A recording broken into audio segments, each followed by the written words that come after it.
My sister insulted me in front of everyone during the Christmas party, and my stepmother supported her, telling me to leave the house.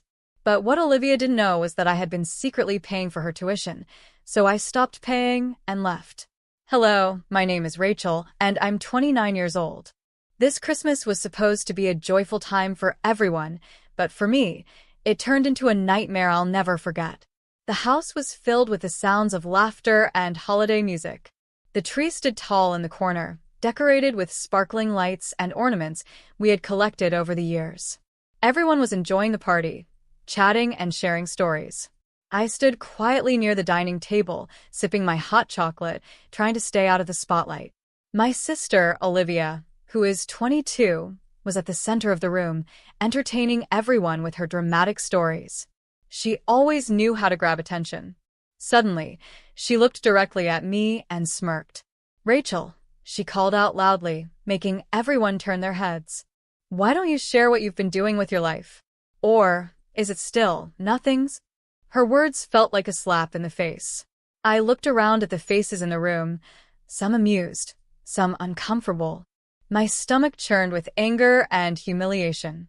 "Olivia, stop it," I said, trying to keep my voice calm. "This isn't the time or place." "Oh, lighten up, Rachel. It's just a joke," she said, rolling her eyes. But her tone wasn't playful. It was sharp and meant to hurt. Before I could say anything else, my stepmother, Laura, who's 50, stepped in. "Olivia has a point," she said coldly. "You've been living here long enough, Rachel. Maybe it's time for you to move out and figure out your life." I couldn't believe what I was hearing. My stepmother's words stung even more than Olivia's. I had worked hard to support this family in ways they didn't even know about, but they treated me like a burden. My face burned with shame as I realized everyone was still staring at me. "I can't believe you'd say that," I muttered, my voice shaking. "Well, it's the truth," Laura replied, crossing her arms. "You need to grow up, Rachel. You can't stay here forever." I put down my cup and turned to leave the room, my heart pounding. The night that was supposed to be filled with joy and love had turned into a public humiliation, and I didn't know how much more I could take. I barely slept that night. My mind replayed the scene from the Christmas party over and over, each word cutting deeper than the last. I thought about Olivia's smug expression, the coldness in Laura's voice, and the silence from the rest of the family. Nobody had defended me. The next morning, I woke up determined. I had stayed in this house too long, putting up with their mistreatment, hoping they would one day see my value. But last night proved they never would. As I headed to the kitchen, I overheard Olivia and Laura talking in the living room. Their voices were low, but I could hear the sharpness in their tone. "She's so ungrateful," Olivia was saying. "I mean, we've done so much for her, and she just sulks around all the time." "Exactly," Laura replied. "She needs to get her act together. I'm tired of her freeloading." Freeloading? My blood boiled. They had no idea that I had been secretly paying for Olivia's college tuition for the past 2 years. It wasn't something I had ever planned to share. It was a promise I had made to my late father. He wanted Olivia to have the opportunities he never had, and I wanted to honor that. But hearing them talk about me like this, as if I was some sort of burden, was the last straw.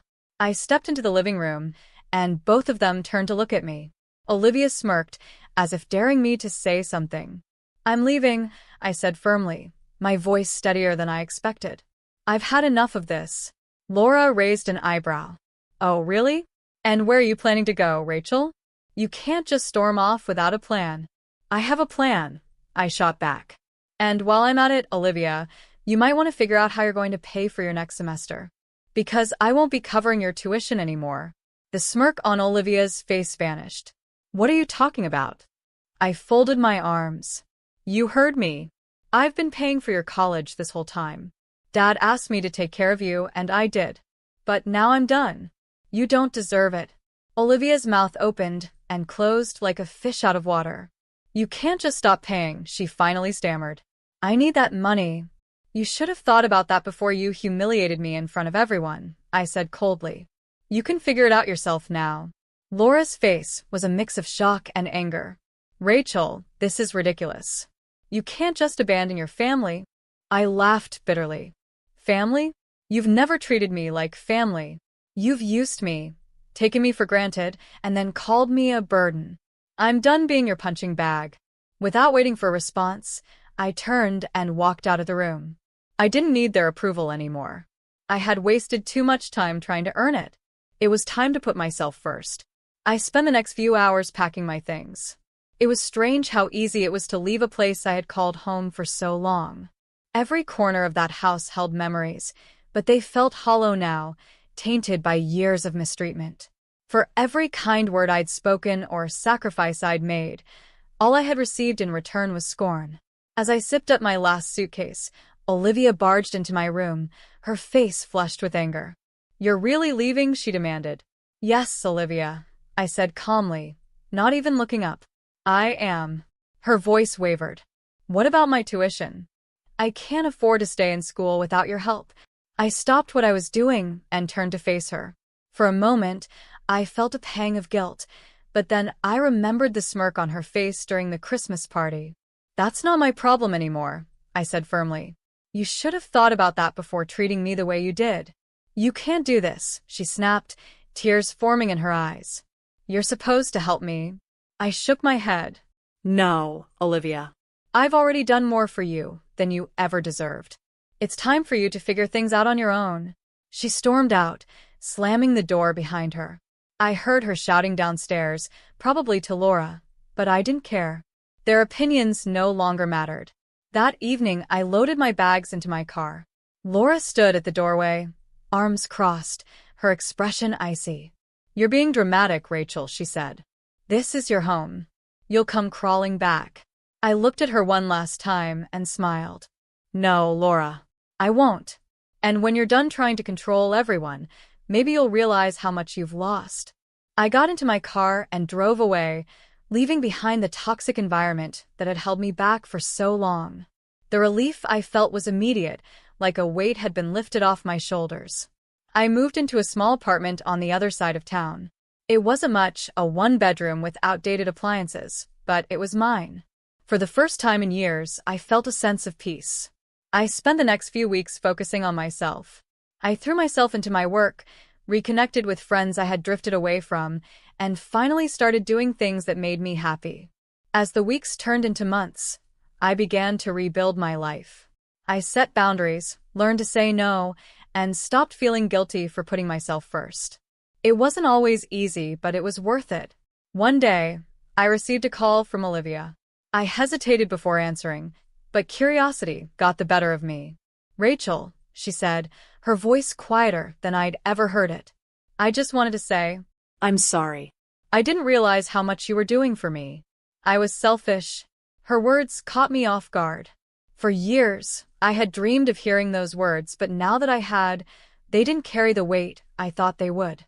"Thank you for saying that," I replied. "But I need to keep moving forward. I wish you the best, Olivia, but I think it's better if we go our separate ways for now." She sighed but didn't argue. "Okay. Take care, Rachel." As I hung up, I realized something important. Forgiving someone doesn't mean going back to the way things were. It means letting go of the anger and choosing to prioritize yourself. That Christmas, I celebrated in my apartment with a few close friends. We laughed, exchanged gifts, and toasted to new beginnings. For the first time in years, I felt truly happy. I didn't need Laura or Olivia to define my worth anymore. I had finally found my peace. Thanks so much for watching.